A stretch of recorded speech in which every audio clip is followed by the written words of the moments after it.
আমরা কি চাই আমার ছেলে নিহত হোক? আমার ছেলে নিহত হওয়া চান না, আরেকজনের ছেলে নিহত হওয়া চাইব কেমনি? কি ভাই, আমরা চাই এমন এক দেশ যে দেশ হবে নিরাপদ, যে দেশ হবে কি? আল্লাহ আমাদের দেশটাকে নিরাপদ করে দেন, আল্লাহ আমাদের দেশটাকে সুন্দর করে দেন। আল্লাহ এই দেশে যেন আর কোনো মানুষ অন্যায়ভাবে নিহত না হয়। কি ভাই, কেউ নিহত হোক এটা আমরা চাই না, কেউ নিহত হোক এটা আমরা কি?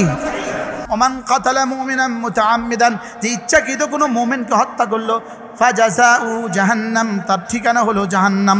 ইচ্ছাকৃত কোনো মুমিনকে হত্যা করলে ঠিকানা কি? জাহান্নাম। আবার বলেন, ইচ্ছাকৃত কোনো মুমিনকে হত্যা করলে ঠিকানা কি? বাকি হুজুররা হত্যা করলে হয় জঙ্গি, অন্যরা হত্যা করলে হয় সঙ্গী। বুঝেন না কথা?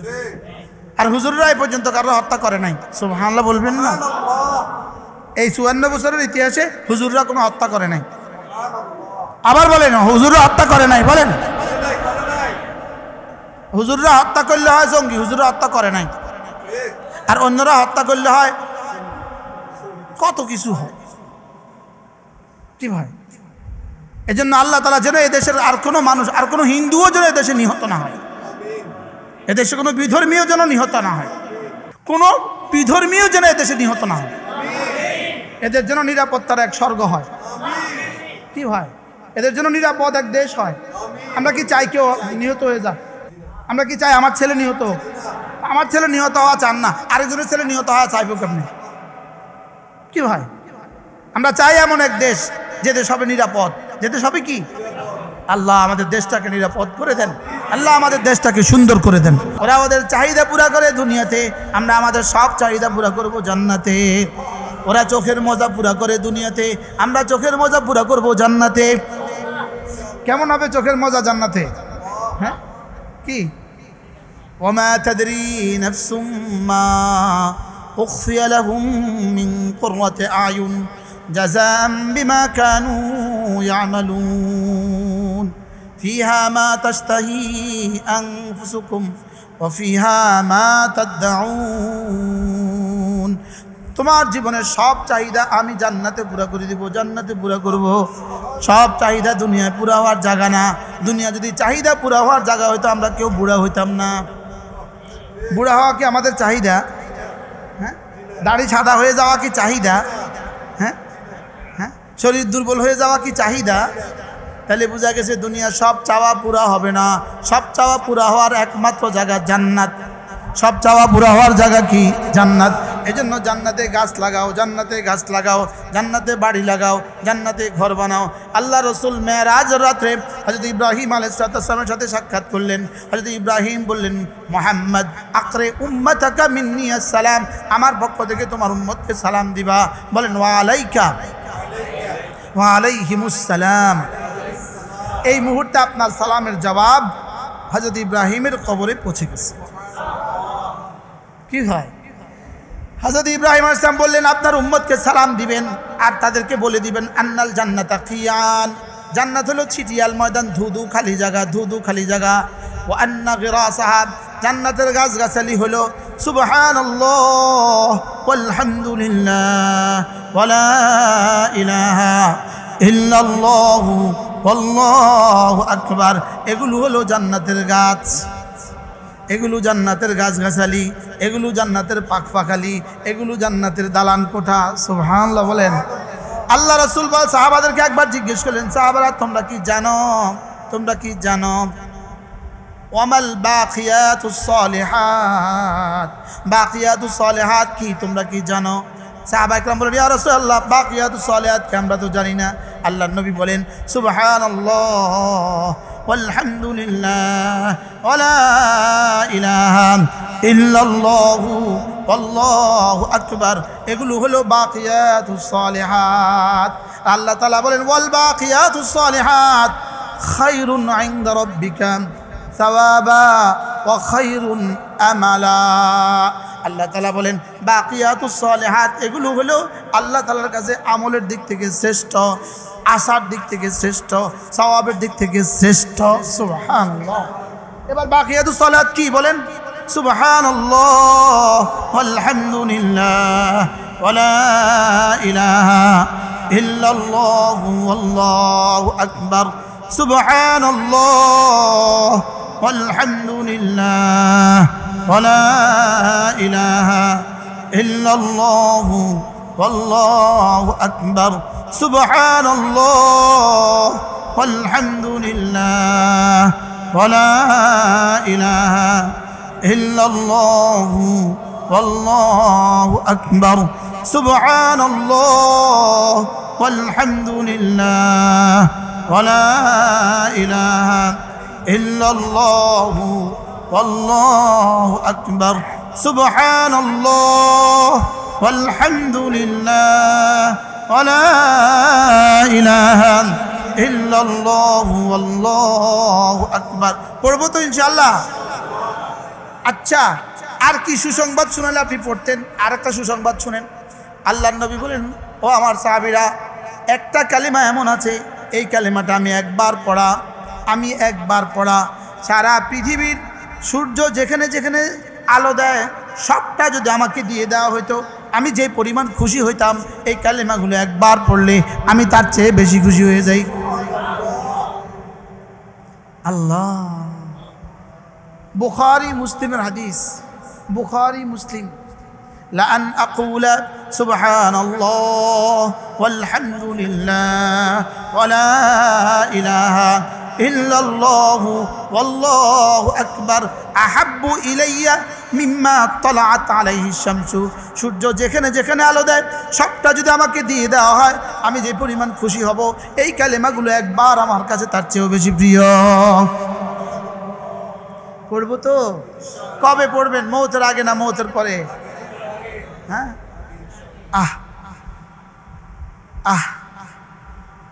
একজন সাহাবী রাসূলকে জিজ্ঞেস করলেন, ইয়া রাসূলুল্লাহ, আমি নতুন মুসলিম হয়েছি, নতুন মুসলমান, আমি বেশি কোরআনে কারীম পারি না, আমাকে এমন কিছু কালিমা বলে দেন যেগুলো কোরআনে কারীমের মোকাবেলা যথেষ্ট হবে।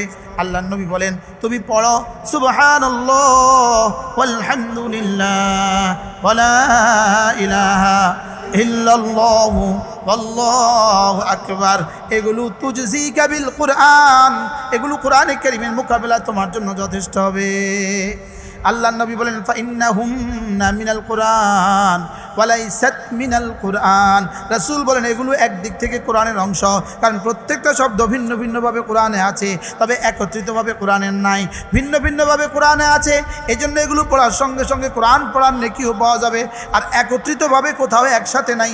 এই জন্য হায়েজা মেয়েরাও পড়তে পারবে, নেফাসওয়ালি মেয়েরাও পড়তে পারবে, জুনুবি পুরুষও পড়তে পারবে। সুবহানাল্লাহ, কি বলছি বুঝে আসছে আপনাদের? হ্যাঁ, হায়েজ অবস্থায় কালেমাগুলো পড়তে পারবে। কেন? কোরআন শরীফে আয়াত না। কেন? আবার যদি কেউ পড়ে তো কোরআন শরীফ পড়ার সওয়াব পাবে। কেন? ভিন্ন ভিন্নভাবে কি কোরআন শরীফের শব্দ বুঝে নাই কথা। সুবহানাল্লাহ ওয়ালহামদুলিল্লাহ ওয়ালা ইলাহা ইল্লাল্লাহু আল্লাহু আকবার। পুরো পৃথিবীর জন্য, বিশেষ করে পুরো বাংলাদেশের জন্য এই মুহূর্তে যা চলতেছে একটা ছোট্ট পয়গাম আছে, ছোট্ট পয়গাম। একজন সাহাবীর ছেলে গুম হয়ে গেছে, ছেলেকে ধরে নিয়ে গেছে। সাহাবীর ছেলেকে কি করছে? ধরে নিয়ে গেছে। তো ছেলে কোথায় আছে কেউ জানে না। সাহাবীর আব্বা এসে রাসূলকে বললেন, ইয়া রাসূলুল্লাহ, আমার ছেলেটা গুম হয়ে গেছে, আমার ছেলেটা কোথায় আছে আমরা কেউ জানি না। আল্লাহর নবী বললেন, তুমি তিনটা কাজ করবা। এক নম্বরে ওয়াত্তাকিল্লাহ, আল্লাহকে ভয় করো। দুই নম্বরে ও তাওয়াক্কাল আলাল্লাহ, আল্লাহর উপর ভরসা করো। তিন নম্বরে বেশি বেশি পড়ো লা হাওলা ওয়ালা কুওয়াতা ইল্লা বিল্লাহ, লা হাওলা ওয়ালা কুওয়াতা ইল্লা বিল্লাহ। সাহাবী তো সাহাবী, তাকওয়ার ব্যাপারে তো কোনো আপোষ নাই, তাওয়াক্কুলের ব্যাপারে তো কোনো সমস্যা নেই। এবার সাহাবী বললেন, ঠিক আছে ইয়া রাসূলুল্লাহ, আজকে থেকে আমি বেশি বেশি পড়ব লা হাওলা ওয়ালা কুওয়াতা ইল্লা বিল্লাহ। সাহাবী ঘরে চলে গেলেন, ঘরে গেলেন, বিবিকে বললেন, তুমিও পড়ো আমিও পড়ি, তুমিও পড়ো আমিও পড়ি। রাসূলের দেওয়া তাবিজ অব্যর্থ। সুবহানাল্লাহ। একদিন পড়লেন, 2 দিন পড়লেন, 3 দিন পড়লেন। দেখতে দেখতে দেখা গেল একদিন ভোর রাতে সাহাবীর ছেলে এসে দুয়ারে এসে বলে, আব্বা আসসালামু আলাইকুম। সাহাবী তাড়াতাড়ি দরজা খুললেন, দেখলেন ছেলে তো দাঁড়িয়ে আছে। কিন্তু এখানেই শেষ নয়, ছেলের পেছনে অনেকগুলো ছাগল আর অনেকগুলো উট। তাফসীরে কবিরে বলেন 4000 উট, 40,000 ছাগল। এবার সাহাবী বলেন ঘরে আসো, ফজরের আল্লাহ নবীর দরবারে গিয়ে আগে বিচার হবে এগুলো কোত্থেকে আসছে। রাসূল সকালবেলা রাসূলের কাছে নিয়েই বললেন, ইয়া রাসূলুল্লাহ, এই যে আমার ছেলে তো ফিরে আসছে, লেকিন মাসআলা হলো 40,000 ছাগল 4,000 উট নিয়ে আসছে, সে এগুলো কি হবে, এগুলোর মাসালা আগে বলেন। রাসূল বলেন ছেলেকে আগে ডাকো। বলেন বাবা বলো তো তোমাকে কোথায় নিয়েছে। ইয়া রাসূলুল্লাহ কোথায় নিয়েছে আমার জানা নাই, দুশমন আমাকে ধরে নিয়ে গেছে, চোখ বাইন্দা হাত বাইন্দা এক রুমে ফেলে রাখছে। প্রতিদিন দুশমন আমারে পাহারাদারি করে, দিনের বেলা এক শিফটে পাহারাদারি করে, রাতের বেলা এক শিফটে পাহারাদারি করে। আজকে হঠাৎ করে মাগরিবের পরে যারা আসলো, তারা আসার পরে এমন শীত এমন ঠান্ডা বৃষ্টি শুরু হয়ে গেল, ওরা পাহারায় টিকতে পারে নাই, ওরা পাশের রুমে গিয়ে আশ্রয় নিল। ওখানে আল্লাহ তাআলা ওদের উপরে এতটা ঘুম চাপিয়ে দিল, ওদের নাকের আওয়াজ আমি শুনতে পেলাম। আমি আস্তে করে রুম থেকে বের হয়ে গেলাম। ইয়া রাসূলুল্লাহ, আমি যেই মদিনার দিকে রওনা দিলাম, ওদের চারণ ভূমিতে উটগুলো আর ছাগলগুলো সব আমার পিছু রওনা দিল। কি হয়, আমি কখন যে কোন ফাঁকে আব্বার ঘরের সামনে চলে আসলাম আমি টেরই পেলাম না। এবার আল্লাহ রাসূল সাহাবী বলেন, ইয়া রাসূলুল্লাহ, এই ছাগল আর এই উটগুলোর এখন কি হবে, এটা তো ফতোয়া দিয়ে দেন। আল্লাহ রাসূল বলেন, আমি কিভাবে ফতোয়া দিব, দেখি জিবরিল কি বলে। এবার জিবরিল এসে গেল, ওয়ামাই ইয়াত্তাকিল্লাহ ইয়াজআল লাহু মাখরাজা ওয়া ইয়ারযুকহু মিন হাইথু লা ইয়াহতাসিব ওয়া মান ইয়াতাওয়াক্কাল আলাল্লাহ ফাহুয়া হাসবুহ ইন্নাল্লাহা ক্বাদ জাআল ইন্নাল্লাহা বালিগু আমরি ক্বাদ জাআলাল্লাহু লিকুল্লি শাইইন কাদারা। আল্লাহ তাআলা বলেন যে তাকওয়া ইখতিয়ার করবা, সব মুসিবতে আমি দুয়ার খুলে দিব। সব মুসিবতে কি খুলে দিব, দুয়ার খুলে দিব। আর তাকে বিনা হিসাবে রিজিক দিব। তাহলে দুয়ারও খুলে দিছে, রিজিকও দিছে। সুবহানাল্লাহ বলেন না, দুয়ারও খুলছে, রিজিকও দিছে। তাইলে বোঝা গেছে তাকওয়া ইখতিয়ার করা, তাওয়াক্কুল ইখতিয়ার করা, বেশি বেশি পড়তে থাকা লা হাওলা ওয়ালা কুওয়াতা ইল্লা বিল্লাহ, লা হাওলা ওয়ালা কুওয়াতা ইল্লা বিল্লাহ। আজকে থেকে প্রতিদিন 100 বার ইনশাআল্লাহ বলেন। ইনশাআল্লাহ না, ওলামা ইকরাম হাত তোলেন, ওলামা ইকরাম বলেন ইনশাআল্লাহ। কি লেগে হাত তুলছেন? আপনি পড়বেন ইনশাআল্লাহ বলেন ইনশাআল্লাহ। আপনারা দোয়া করে দেন যেন আমারও পড়া হয়। হ্যাঁ, লা হাওলা ওয়ালা কুওয়াতা ইল্লা বিল্লাহ। রাসূল বলেন যে ব্যক্তি এই কালেমাটা 100 বার পড়বে, লাম ইয়ামাসসুহুল ফাকরু আবাদা, দারিদ্রতা তাকে জীবনে কখনো পাবে না। দারিদ্রতা তাকে জীবনে কখনো পাবে না। আল্লাহ নবী বলেন লা হাওলা ওয়ালা কুওয়াতা ইল্লা বিল্লাহ, এটা হলো 99টা রোগের ঔষধ। 99টা রোগের ঔষধ। আমি বলি বন্ধু, কারোর ছেলে হয় না, তুমি পড়ো লা হাওলা ওয়ালা কুওয়াতা ইল্লা বিল্লাহ। কারোর মেয়ের বিয়ে হয় না, তুমিও পড়ো লা হাওলা ওয়ালা কুওয়াতা ইল্লা বিল্লাহ। কারোর ছেলেটা বিদেশে গেছে, একামা হয় না, লা হাওলা ওয়ালা কুওয়াতা ইল্লা বিল্লাহ। ছেলেটাকে ধরে নিয়ে গেছে, লা হাওলা ওয়ালা কুওয়াতা ইল্লা বিল্লাহ। পড়তে থাকো। কারোর পদোন্নতি হয় না, লা হাওলা ওয়ালা কুওয়াতা ইল্লা বিল্লাহ। পড়বো তো? কি শুনছেন? এই যতগুলো কথা বলছি সব আমার কিতাবগুলোর মধ্যে লেখা আছে। এই সব কিতাবগুলোর মধ্যে এগুলো আছে, সবগুলো এটার মধ্যে আছে। আল্লাহর নবী বলেন, হাল আদুল্লুকুম আলা কানজিম মিন কুনুজিল জান্নাহ, আমি কি তোমাদেরকে জান্নাতের খনি সমূহ থেকে একটা খনির কথা বলবো না? সাহাবা একরাম বলেন ইয়া রাসূলুল্লাহ। আল্লাহর নবী বলেন, লা হাওলা ওয়ালা কুওয়াতা ইল্লা বিল্লাহ কানজুম মিন কুনুজিল জান্নাহ, এটা জান্নাতের খনি সমূহ থেকে একটা খনি। আরেক হাদিসে রাসূল বলেন, হাল আদুল্লুকুম আলা বাবিম মিন আবওয়াবিল জান্নাহ, জান্নাতের দরওয়াজা সমূহ থেকে একটা দরওয়াজার কথা আমি কি বলবো না? লা হাওলা ওয়ালা কুওয়াতা ইল্লা বিল্লাহ বাবুম মিন আবওয়াবিল জান্নাহ, এটা জান্নাতের দরওয়াজা সমূহ থেকে একটি দরওয়াজা। কোনো স্বামী পরকিয়া করে, স্ত্রী তুমি পড়তে থাকো লা হাওলা ওয়ালা কুওয়াতা ইল্লা বিল্লাহ। কোনো স্ত্রীর পেটে বাচ্চা আসে না, পড়তে থাকো লা হাওলা ওয়ালা কুওয়াতা ইল্লা বিল্লাহ। আমি বলি ক্ষেতের খামারের মুরগি মরে যাচ্ছে, তুমি পড়তে থাকো লা হাওলা ওয়ালা কুওয়াতা ইল্লা বিল্লাহ। গাভী দুধ দেয় না, তুমি পড়তে থাকো লা হাওলা ওয়ালা কুওয়াতা ইল্লা বিল্লাহ। ক্যান্সার আক্রান্ত রোগী, আপনি পড়তে থাকেন লা হাওলা ওয়ালা কুওয়াতা ইল্লা বিল্লাহ। প্যারালাইসিস ওয়ালা রোগী, লা হাওলা ওয়ালা কুওয়াতা ইল্লা বিল্লাহ। পড়বো তো? লা হাওলা ওয়ালা কুওয়াতা ইল্লা বিল্লাহ। আলহামদুলিল্লাহ। আমি কি করবো? আমার যে জিহ্বা অটো হয়ে গেছে, আমি কি করবো? লা হাওলা ওয়ালা কুওয়াতা ইল্লা বিল্লাহ, লা হাওলা ওয়ালা কুওয়াতা ইল্লা বিল্লাহ। পড়বো তো? আল্লাহ কতবার? লা হাওলা ওয়ালা কুওয়াতা ইল্লা বিল্লাহ। আল্লাহ আমাদেরকে সকলকে জিকিরের মতো একটা জিহ্বা দান করেন, ফিকিরের মতো দিল দান করেন, জিকিরের মতো জিহ্বা দান করেন, কাঁদার মতো চোখ দান করেন। আল্লাহ বকদরে জরুরত রিজিক দান করেন, আর জান্নাত আপনার শান মতো নসিব করেন। আল্লাহ জান্নাত চাই আপনার শান মতো, দুনিয়া চাই জরুরত মতো। দুনিয়া চাই কি জরুরত মতো, আখিরাত চাই কি শান মতো। আল্লাহ ইমানের জীবন দান করেন, আমলের জীবন দান করেন, আমানের জীবন, নিরাপত্তার জীবন দান করেন। আল্লাহ এদেশে যেন আর কোনো মানুষ অন্যায়ভাবে নিহত না হয়। কি ভাই, কেউ নিহত হোক এটা আমরা চাই না, কেউ নিহত হোক এটা আমরা কি?